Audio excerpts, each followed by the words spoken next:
हाय नमस्कार अभिनंदन बंदर है। कैसे हैं आप लोग? उम्मीद करता हूं कि आप लोग कल की तरह और हमेशा की तरह अच्छे होंगे। तो मैं आपके अपने ही channel education of English dear Hira पे स्वागत अभिनंदन वंदन करता हूं दोस्तों। जैसा कि मैं आपको बताऊं कि जो मैं चीज़ आपको सिखाया था कल की नहीं बल्कि जो पिछली वीडियो थी, हालांकि आने वाला कल ही आपके साथ में आता है तो मनोरंजन देता है। तो देखिए लिखा दोस्तों, प्रोनाउंसिएशंस ऑफ द आर्टिकल्स, यानी कहने का मतलब इसको पूरा देख लीजिए। जी हाँ, प्रोनाउंसिएशन ऑफ द आर्टिकल्स, इस चीज़ को ध्यान से आप लिख लीजिए। ऐसा ऐसा मैं लिख के लेता तो आपका समय काफ़ी ज़्यादा बर्बाद होता, समय बचत हो और जानकारी उस उतने ही हो या उससे बेटर हो तो और अच्छा भी लगे, और इस तरह से स्किल भी अच्छी है। तो आर्टिकल्स का मैं से मतलब मैंने बताया कल लेख उल्लेख होता है। देखिए आर्टिकल्स 3 होती है जो आप सीखते आए हैं अच्छे से, कि ए होता है, एन होता है, द होता है। आर्टिकल्स कितनी होती है? आर्टिकल्स मतलब इंग्लिश में जो अंग्रेजी भाषा होती है, जो इंग्लिश लैंग्वेज होती है, आपको मैं बताऊं कि उसमें आर्टिकल्स जो होती हैं 3 होती। ए होता है, एन होता है, द होता है। मैंने आपको बताया था कल की वीडियो में कि वीक फार्म्स, ये जो वीक फार्म होती है, फार्म्स होती है, वह ए को हम लोग पढ़ते हैं, एन को अन पढ़ते हैं, द को द या दी पढ़ते हैं। लेकिन स्ट्रॉन्ग फार्म जो होती है वह क्या होती है? ए एन दी आगे। लेकिन ए तथा एन, ध्यान देंगे, लेकिन ए तथा एन का उच्चारण स्वतंत्र रूप से करना हो, स्वतंत्र रूप से करना हो, या स्पीच या डिस्करज में ए एन के बाद आने वाले शब्द पर विशेष जोर देना हो तो ए का, देख लेंगे, ए का ए तथा एन का एन उच्चारण किया जाता है। इस चीज़ को आप एक बार दो बार पढ़ेंगे तब समझ में आएगा। पोजीशन ऑफ आर्टिकल्स, उसकी क्या पोजीशंस होती हैं। रूल नंबर 1 नोट करते जाएंगे। यहाँ से आपका रूल नंबर 1 स्टार्ट हो गया। रूल नंबर 1 नोट करेंगे। रूल नंबर 1 ये है कि ए और एन द प्लस नाउन जैसे, अब देखिए एक जैसा स्ट्रक्चर, इस स्ट्रक्चर रूल नंबर 1 को आप लोग नोट कर लेंगे बहुत अच्छे तरीके से, गंभीरता के साथ में दोस्तों। आई हैव अ बुक, अब देखिए आई हैव अ बुक, मेरे पास एक किताब है। अब इसमें आर्टिकल ए है, यहाँ पे ए आर टी का मतलब आर्टिकल, आर्टिकल ए है। उसके बाद बुक क्या है? नाउन है आपकी। ही हैज़ एन अम्ब्रेला, उसके पास एक छाता है, उसके पास एक छाता है। तो एन जो है आर्टिकल के रूप में यहाँ पे आया और अम्ब्रेला जो है नाउन के रूप में आया। आगे बढ़ते हैं। The cow has a tail, गाय के एक पूंछ होती है। The cow has a tail, या गाय के एक पूंछ होती है।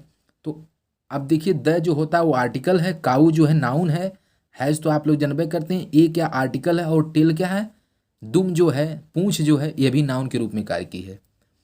ठीक है, अच्छा, ये तो खत्म हुआ। इसके बाद जो दूसरा है मेरे पास वो मैं आपको दिखाता हूँ। रूल नंबर 2 नोट करिए, फटाफट नोट करते जाइए, शाबाश। रूल नंबर 2 में क्या है? A N, A an the.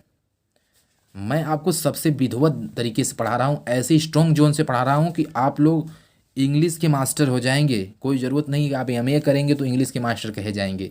आप इस आर्टिकल का करिए। आप, मैं वचन देता हूँ आपको कि पीएचडी किया हो कोई, चाहे कहीं भी हो, हर किसी को आप चौंका सकते हैं और उससे बेहतर जानकारी रख सकते हैं।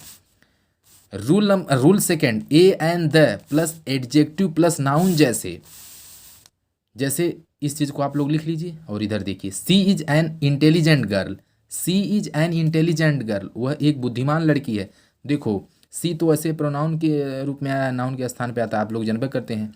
इज जो है हेल्पिंग वर्ब, एन जो है आर्टिकल है, इंटेलिजेंट देखिए एडजेक्टिव है, इंटेलिजेंट देखिए, गर्ल जो है नाउन। इसको मैं आपको समझा देता हूँ, एक्सप्लेनेशन कर देता हूँ इसका। देखिए वह लड़की बहुत ही बुद्धिमान है, एन तो आर्टिकल है, बुद्धिमान, बहुत बुद्धिमान है वो लड़की, बहुत बुद्धिमान है, बहुत तो नहीं दिया है, वो लड़की बुद्धिमान है। वो लड़की बेरी देता तो बहुत हम लगाते थे। वो लड़की बुद्धिमान है, बुद्धिमान का मतलब इंटेलिजेंट। एडजेक्टिव, एडजेक्टिव का मतलब क्या होता है? एडजेक्टिव का मतलब विशेषण, जो विशेषता बताए, जो सब्जेक्ट की विशेषता बताए, जो नाउन प्रोनाउन की विशेषता, वो एडजेक्टिव है। तो एडजेक्टिव देखिए विशेषता लड़की की बता रहा है कि लड़की इंटेलिजेंट। गर्ल क्या है? जो नाउन गर्ल है वह एडजेक्टिव है, अर्थात बुद्धिमान है और एडजेक्टिव विशेषता है उसकी। Monica has a long stick, लंबी छड़ी है। अब देखिए आर्टिकल्स इसमें ए है, लॉन्ग क्या है? एडजेक्टिव है, लंबी उसकी जो है एडजेक्टिव, उसकी विशेषता है कि लंबी उसके पास, स्टिक मतलब छड़ी जो नाउन है। आगे बढ़ते हैं। Tendulkar is the best player, Tendulkar is the best player. Tendulkar कौन? सचिन रमेश तेंदुलकर, मास्टर ब्लास्टर रमेश सचिन तेंदुलकर, जो क्रिकेट के भगवान के नाम से जाने जाते हैं, आप लोग जानते ही हैं, उनका नाम यहाँ पे दिया गया है। और उनकी बात आ गई तो बात करना चाहूँगा कि वो शतकों के महाशतक भी लगाए हैं, जिसमें उनके 50 वनडे शतक और 51 नहीं 49 वनडे शतक और 51 टेस्ट शतक हैं। और कुल मिला जुला कर 18,000 कुछ रन बनाए हैं उन्होंने, 18,824 शायद कुछ रन बनाए हैं, इतना ही कुछ है लगभग। और मिला जुला करके 494 पारी खेले हैं। तो कुल मिला जुला कर उनका जो आंकड़ा है बहुत बेहतर है, सलाम है उनके। तो उनका नाम यहाँ पे आया तो इसलिए उनकी चर्चा थोड़ा सा कर ली मैंने। आपको कैसा लगा कमेंट बॉक्स में ज़रूर कमेंट करेंगे। देखिए लिखा Tendulkar is the best player, Tendulkar is the best player. Tendulkar जो है एक बेस्ट प्लेयर थे, बेस्ट माने अच्छा थे, मतलब सर्वोत्तम थे। इज देखिए द के आर्टिकल के रूप में, बेस्ट के एडजेक्टिव रूप में, प्लेयर जो खिलाड़ी वो नाउन संज्ञा के रूप में है, और बेस्ट माने उनकी खूबसूरत थी, खूबी थी, एडजेक्टिव विशेषता है। रूल नंबर 3 पढ़ डालिए, फटाफट पढ़ डालिए आप अपने शब्दों के द्वारा। Rule number 3, A and the plus adverb, A and the plus adverb plus adjective plus noun. जैसे इस चीज़ को लिख लीजिए, ए रहे एन रहे, उसमें आर्टिकल्स भी आए, द प्लस एडवर्ब भी आए, प्लस एडजेक्टिव आए, प्लस नाउन। जैसे जैसे नाउन उसमें भी सब चीज़ आए तो कैसा होता है, उसकी रचना कैसे होती है, उसका नियम कानून क्या होता है, लिख लीजिए, देखते जाइए। जैसे she is a very intelligent girl, यहाँ पे देखिए she is a very intelligent girl, वह बहुत, अब देखिए वेरी शब्द यहाँ पे आ गया।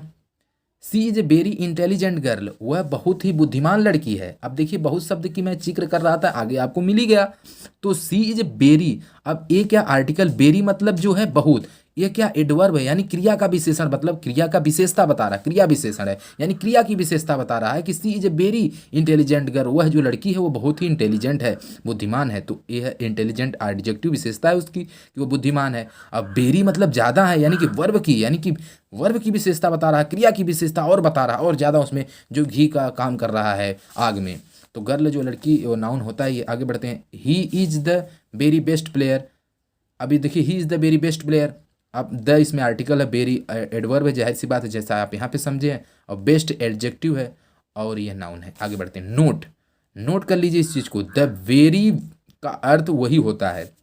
इस चीज़ को बहुत कम लोग जानते हैं, सटीक जानकारी आपको दी जा रही है, चौंकने की ज़रूरत नहीं है, घबराने की और हड़बड़ाने की ज़रूरत नहीं है, दिल और दिमाग को तंदुरुस्त रख के सही से सीखने की ज़रूरत है। ये कहावत है कि किसी चीज़ को, जैसे हम लोग किताबों में इधर उधर का पढ़ते हैं, और इधर उधर का जैसे बहुत से लेख लोग पढ़ते हैं, तो सब किताबों में अलग अलग मिलता है, सब यूट्यूबरों का अलग अलग, तो किसी का इधर उधर अलग अलग पढ़ने से कन्फ्यूजन क्रिएट होती है। आप 10 प्रकार की किताबें पढ़ेंगे, 10 प्रकार का कन्फ्यूजन आपके दिमाग में आएगा। उससे बेटर है कि आप कोई एक ही प्रकाशन किताब या एक ही यूट्यूबर पे जुड़े रहिए, आप उसी को 10 बार उसी वीडियो देखिए, आपको कॉन्फिडेंस जाग जाएगा।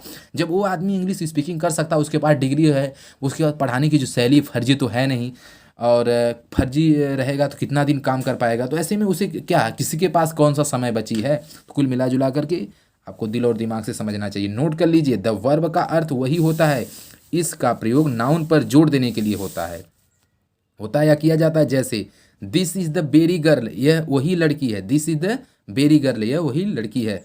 यहाँ पे बेरी लगा है द के साथ में, तो यहाँ पे वही हो जाता है। आगे बढ़ते हैं, आगे देखते हैं क्या है हमारे पास। जी हाँ, रूल नंबर 4 भी हमने लिख रखा है जो आपको बताना है। रूल नंबर 4 में है सच, देखिए लिखा सच, वाट, many, rather, half plus A N plus noun, ए भी रहेगा तो इससे कैसे कैसे इससे हम लोग देखेंगे। जैसे सच a girl, such a girl देखिए सही है, सही कर दिया गया है। वाट अ फूल, ये भी सेंटेंस सही है, सही। मेनी एन इंक पॉट सही है। रेदर एन आइडिया, ये भी सही है, ये भी सही कर दीजिए, सही है। सॉरी, इसी पेन से करिए, सही है। आगे देखिए इस चीज़ को as a such a girl, ये देखिए उल्टा पुल्टा सेंटेंस गलत है। वाट अ फूल, ये कोई मतलब नहीं, इसका कोई बना नहीं, ये भी गलत होना चाहिए। मेनी मेनी ये इंक, मेनी इनके पॉट्स क्या लिखा है, भी गलत है। रेदर आइडिया, रेदर आइडिया, ये भी गलत है। आइडिया आई आया तो एन आएगा, तो ये सारी मिस्टेक्स हैं, इसलिए मिस्टेक्स है।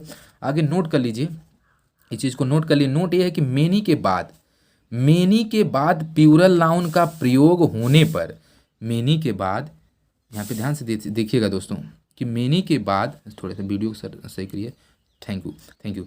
मेनी के बाद प्लूरल नाउन का प्रयोग होने पर, ए एन का प्रयोग होने पर, ए एन का प्रयोग प्लूरल नाउन के पहले नहीं होता है। जैसे रेदर का प्रयोग वस्तुतः के अर्थ में होता है, रूल नंबर 5 इसकी अगली वीडियो हम लोग सीखेंगे।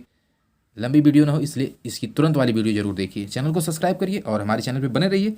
आपको इसके बाद मैथ और अन्य सब्जेक्ट के आप भी मिलेंगे। धन्यवाद दोस्तों, जुड़े रहिए। आप सभी का स्वागत, अभिनंदन, वंदन ऑलवेज हम करते रहेंगे।